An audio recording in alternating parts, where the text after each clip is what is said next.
Right, چلیں جی اس پہ بات کر لیتے ہیں. ہمارے ساتھ اس وقت موجود ہیں سابق سفیر جمیل احمد. بہت شکریہ جمیل صاحب بات کرنے کے لیے. جمیل صاحب، یہ ڈونلڈ ٹرمپ کے آنے کے بعد بہت تبدیلیاں آ رہی ہیں. کیا ماضی میں بھی ایسی مثالیں موجود ہیں یا اس بار کچھ یہ ایک ڈیفرنٹ سٹیپ ہے جو امریکہ اٹھانے جا رہا ہے کہ کچھ ملکوں پر سفری پابندیاں لگ سکتی ہیں؟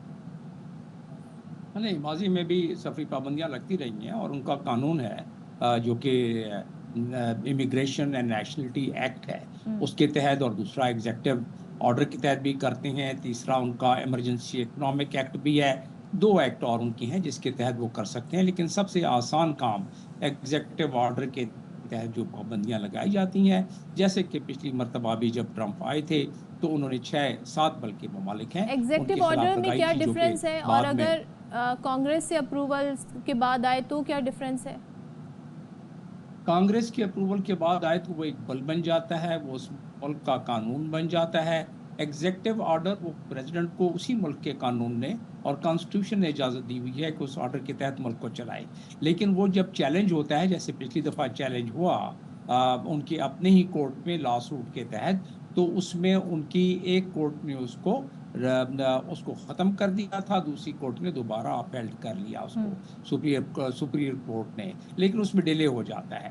تو اس طریقے سے یہ فرق ہے. لیکن اگر یہ ایکٹ کے تحت کانگریس بل پاس کر دے تو اس کے بعد پھر سپریم کورٹ یا ہائی کورٹ کو اس کو، جب تک کہ اس میں کوئی فنڈامنٹل رائٹ کا معاملہ نہ ہو، اس وقت تک اس کو نہیں ریوائز کر سکتی ہے کورٹ. تو یہ فرق ہے، اس میں تھوڑا سا 19-20 کا فرق ہے، ورنہ کام دونوں وہی کرتے ہیں. جمیل صاحب، ہم نے دیکھا کہ گزشتہ دنوں میں صدر ڈونلڈ ٹرمپ جو ہے وہ پاکستان کے بڑے معترف نظر آئے، اور کانگریس کے خطاب میں بھی انہوں نے پاکستان کی تعریف کی. پھر امریکی ڈفرینٹ محکموں نے، ڈیفنس محکمے نے اور سینٹرل کمانڈ نے بھی پاکستانی سیکیورٹی فورسز کی بڑی تعریف کی. پاکستان کی جو ہیلپ پاکستان نے کی شریف اللہ کو پکڑوانے میں، اس کی بڑی تعریف کی. اب ہم دیکھتے ہیں کہ دوسری طرف ڈونلڈ ٹرمپ جو ہے وہ سفری پابندی کی جو فہرستیں آئی ہیں، جو گروپس آئے ہیں، اس میں بھی پاکستان کا نام جو ہے وہ شامل کرنے کی جو ہے وہ ایک نظر آ رہا ہے کہ شامل ہو جائے گا پاکستان کا نام.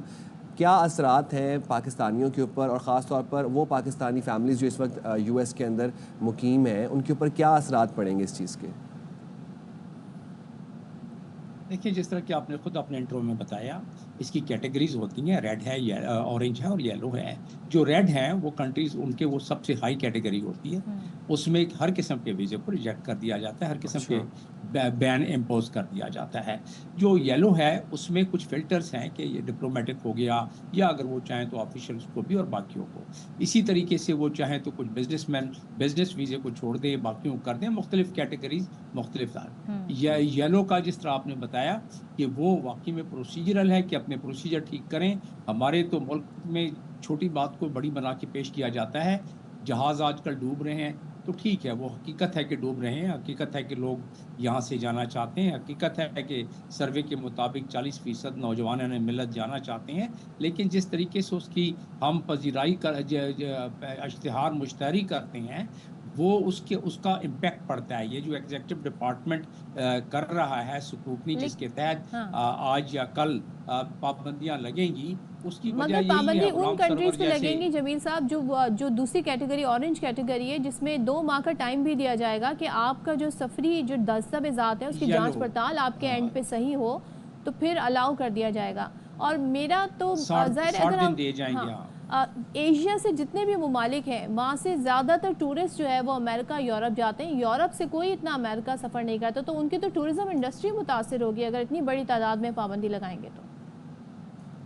لیکن ٹورزم کمپوننٹ تو ان کا 1% بھی اکانومی کا نہیں ہے نا. اور یہ 5-6 ممالک اگر ان کو شامل کر لیں تو 0.002%، 3% آئے گا، تو وہ زیادہ امپیکٹ پڑتا نہیں ہے اس پر. اصل چیز یہ ہے کہ امریکہ کا امیج اس سے کیا بنتا ہے. اصل چیز یہ ہے کہ امریکہ یا کسی بھی کنٹری کا، پاکستان چاہے جس پر پابندی لگا دے ویزا کی، صومالیہ چاہے جس پر لگا دے، یہ تو اپنی اپنی کمپنی کی کنٹریز کی اپنی اپنی حیثیت ہوتی ہے نا، اور اپنی اپنی اہمیت ہوتی ہے جس کے تحت لوگ اس کے ان ملکوں میں جانا چاہتے ہیں. تو لہٰذا یہ ساورن حق ہے کسی ملک کا بھی کہ جس پر چاہے پابند ویزا دے، جس کو چاہے نہ دے. جی، تو اس لحاظ سے امریکہ کوئی غلط کام، کوئی انٹرنیشنل قانون کی خلاف ورزی باقی معاملات میں کرتا رہے یا کر رہا ہے، لیکن اس معاملے میں بالکل نہیں کر رہا ہے. اس معاملے میں ہمیں چاہیے یہ کہ ہم اپنے